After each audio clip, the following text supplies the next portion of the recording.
La manipulation peut être observée à de nombreuses échelles, du plus infime neurone qui induit en erreur à la manipulation de masse qui est concertée et organisée.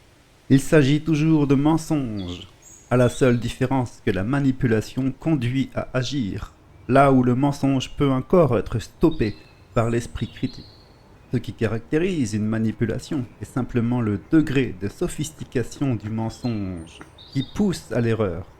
Il n'y a rien de plus humiliant que d'avoir été induit en erreur, à tel point que cette violence risque d'être refoulée pour ensuite être décompensée en rejouant et en renouvelant ce crime, ce qui en fait un virus psychologique qui se répand.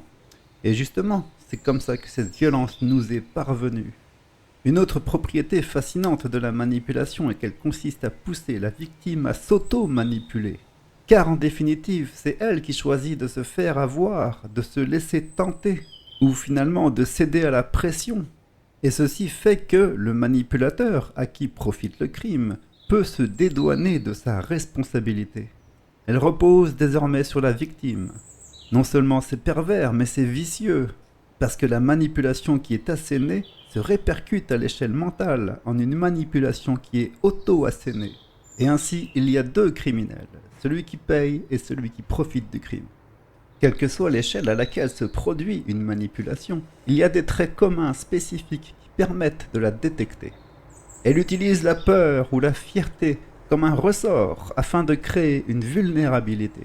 Et parfois les deux sont activés simultanément lorsqu'il s'agit d'appuyer sur un point sensible afin de déclencher une réaction qui, à la base, est parfaitement saine et morale, comme dans le cas du chantage affectif. Il s'agit toujours de prendre le contrôle du comportement et d'obtenir une obéissance, une soumission qui se fait passer pour une liberté. Dans son fonctionnement, une manipulation est un crime par interposition. On fait commettre le crime par une personne qui n'en a pas l'impression. Ce crime peut très bien être contre une autre personne autant que contre elle-même. Ce n'est rien d'autre au final que de la violence, dont on sait que la violence engendre la violence. Et c'est ce qui se passe par itération, lorsque la personne s'inflige à elle-même un choix qu'elle n'aurait pas dû faire. Et lorsqu'elle ouvre les yeux sur ce qui s'est passé, elle est estomaquée, stupéfaite par toute la violence que cela suppose. La manipulation agit sur les deux tableaux, comme on l'a vu, la carotte et le bâton. Mais dans sa deuxième itération, celle qui est mentale et infligée à soi-même, il s'agit autant de mettre en exergue un avantage que de dissimuler des inconvénients. Beaucoup de manipulations à grande échelle ont pour but de dissimuler des vérités, ou d'empêcher, d'encourager l'action, ou le fait même de penser à agir. N'y pense même pas. C'est marrant parce que dès qu'elle arrête d'être rusée, la manipulation n'est plus que de la violence brute. C'est ce qui se passe quand on découvre le vrai visage du manipulateur. Une autre composante essentielle de la manipulation qui permet de la détecter facilement est le manque de temps. Le fait d'empêcher de réfléchir est primordial. Et c'est pour aboutir à ce résultat qu'on utilise la peur. Dès que le pigeon est isolé ou qu'il ne peut plus demander conseil pour réfléchir posément, c'est une proie facile.